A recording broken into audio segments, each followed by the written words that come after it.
Good morning छात्रों, दीपक सिंह व्यवसायिक शिक्षक आपका। और कक्षा 11 में हम लोग पेपर 2 विद्युत और चुंबक पढ़ रहे हैं। तो कक्षा 11 के 2 चैप्टर थे विद्युत के, वो तो सरल परिपथ और था दूसरा, तो वो ख़त्म हुआ। और कक्षा 12 में भी 2 पेपर हैं आपके विद्युत के, इनको हम देख लेते हैं। देखिए, विद्युत धारिता और विद्युत चालन, तो इसको पढ़ लेंगे, उसके बाद फिर विद्युत चुंबक इसका पढ़ लेंगे, तो क्लियर हो जाएगा कॉन्सेप्ट हमारा पेपर 2 का भी। आइए देखते हैं विद्युत धारिता क्या है। तो आप आवेश, कोई आवेश Q अगर आप मान लीजिए किसी आवेश का, एकांक आवेश पिछले चैप्टर में मैंने पढ़ा है, तो आवेश ग्रहण करने की प्लस माइनस जो भी हो एक निश्चित सीमा होती है। किसी भी मतलब विद्युत चालक की आवेश ग्रहण करने की निश्चित सीमा होती है। इसी क्षमता को विद्युत चालक की विद्युत धारिता कहते हैं, मतलब इलेक्ट्रिक कैपेसिटेंस। और इसका सूत्र भी देखिए तो C=Q/V, मतलब Q आवेश और V वोल्टेज। तो ये कहा जा सकता है कि C=Q/V, ठीक है। आवेश और विभव के अनुपात को हम धारिता कहते हैं। ये भी कह सकते हैं, इसका मात्रक भी निकालेंगे तो इसका मात्रक कूलाम पर वोल्ट होगा, और इसको फैरेड सामने खोजा था, इसलिए 1 फैरेड के बराबर होगा। और 1 फैरेड के बाद इसके अंदर इसको और छोटा भी पाया जाता है, 1 माइक्रो फैरेड, तो 10⁻⁻6, तो वही मिली में 10⁻⁻3, माइक्रो में 10⁻⁻6, मिली माइक्रो, नैनो में 10⁻⁻9, पिको फैरेड 10⁻⁻12। ये 4 स्थितियाँ, मतलब इस तरह के फैरेड मिलते हैं, मिली, माइक्रो, नैनो, पिको, और 3 से आप आइए। उसके बाद एक अक्सर पूछ देता है कि गोली चालक की धारिता क्या है। अगर कोई गोला जो है के परावैद्युतांक वाले वैद्युत जैसे माध्यम जल मोमाद में रखा है, तो गोले के समीप अन्य कोई दूसरा उपस्थित नहीं है, इसलिए इसे पृथक गोलीय चालक कहा जाता है।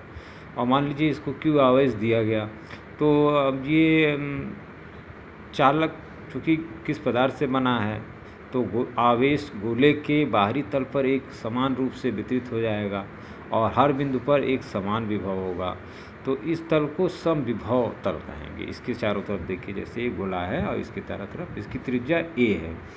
तो इसके लिए एक बहुत छोटा सा सूत्र है, C=4πε0 KA। तो 1/4πε0 K का आप मान जानते ही हैं, 9 × 10⁻9, और ये यहाँ पर है तो ये 1/10⁻9 × 10⁻9 हो जाएगा। मतलब सीधे सीधे अगर कहा जाए तो 1/4π K का मान होता है 9 × 10⁻9, और यहाँ पर अगर आ जाएगा तो ये 1/9 × 10⁻9। अब अगर हमें गोले का मान लीजिए व्यास दिया है या त्रिज्या दी है, तो त्रिज्या तो आपको a हो गई, व्यास हो गई, सेंटीमीटर में, मीटर में हो सकता है। ये सवाल अक्सर पूछ लेता है। तो अगर आप 1 मीटर बोलता है तो यहाँ पर सीधे आप मान रखिए, और K को परावैद्युतांक है आपका, तो वायु में आपका 1 ही होता है इसका मान। तो इस तरह से आप मान रख के ये सवाल को हल कर सकते हैं। बहुत आसान सवाल है ये, सिर्फ a का मान रखना रहता है। मीटर में दिया, सेंटीमीटर में दिया है, उसको मीटर में बना दीजिए, ठीक। और आगे हम बढ़ें तो देखें तो स्थितिज ऊर्जा क्या है, आवेश चालक की स्थितिज ऊर्जा से आप क्या समझते हैं। तो ये भी है, किसी प्रकार की चालक को किसी आवेश में आवेशित करने में किया गया कार्य, मतलब जब आप कार्य करेंगे किसी चालक को आवेशित करने के लिए, तो वह उसके स्थितिज ऊर्जा के रूप में उसमें स्थित हो जाता है। यही ऊर्जा आवेशित चालक की वैद्युत स्थितिज ऊर्जा कहलाती है। तो वैद्युत स्थितिज ऊर्जा, जिसे हम U से प्रस्तुत करते हैं, और यह U सीधे देखें तो 1/2 QV होता है बेसिकली। स्थितिज ऊर्जा U=1/QV। अब Q की जगह आप CV रख सकते हैं, क्योंकि Q कैपेसिटर में CV का है, तो इस वैल्यू को रखेंगे तो 1/2 CV², दूसरा फार्मूला भी बन जाएगा। तो ये जूल में इसका मात्रक होगा। तो किया गया कार्य क्या होगा, स्थितिज ऊर्जा हमारी 1/2 QV, जहाँ Q = CV भी हो सकता है। तो इस तरह से आप वैद्युत स्थितिज ऊर्जा को बता सकते हैं। और अगर हम इसमें इम्पोर्टेंस में देखें तो संधारित्र कैपेसिटर किसी चालक की वैद्युत धारिता दो प्रकार से मुख्य रूप से बढ़ाई जा सकती है, चालक का आकार बढ़ा के या उसका विभव कम करके। तो संधारित्र एक ऐसा समायोजन है, मतलब एक ऐसा समायोजन है जिसमें किसी चालक के परिवर्तन में बदलाव किए बिना, उसके परिवर्तन में बदलाव किए बिना उसका विभव को कम करके धारिता को बढ़ाया जा सकता है। तो इस समायोजन में आवेश की पर्याप्त संचित मात्रा जो है संचित की जा सकती है। तो इस तरह से छोटे छोटे जो है वैद्युत आवेश, वैद्युत ऊर्जा की पर्याप्त मात्रा संचित करने का एक साधन भी है।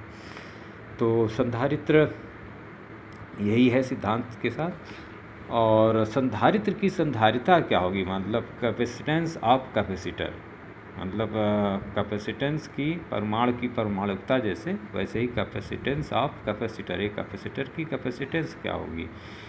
किसी संधारित्र की धारिता उसकी प्लेट को दिए गए आवेश तथा दोनों प्लेटों के बीच उत्पन्न विभवांतर के अनुपात के बराबर होती है। बड़ा सीधा सा है। संधारित्र की संधारिता, किसी संधारित्र की धारिता उसकी एक प्लेट को दिए गए आवेश तथा दोनों प्लेटों के बीच विभवांतर के अनुपात के बराबर होती है। इसी को संधारित्र की धारिता कहते हैं। और इसको प्रभावित करने वाले जो कारक होते हैं निश्चित रूप से वही प्लेट के क्षेत्रफल होंगे, मतलब C = A होगा। देखिए C = A है, मतलब क्षेत्रफल बढ़ाएंगे धारिता बढ़ेगी, क्षेत्रफल घटाएंगे धारिता घटेगी। और उनके बीच की दूरी, जैसे ये आपने तो दो संधारित्र लगाए हैं, चित्र में आप दिखा भी सकते हैं, एक तरफ अर्थ है और एक तरफ, तो ये आपका C = इनके बीच की दूरी 1/D और C = K परावैद्युतांक जो उसमें रहता है उस पर भी निर्भर करता है। मतलब आपका संधारित्र की धारिता को प्रभावित करने वाले कारक यही तीन जो हैं, क्षेत्रफल, D और K।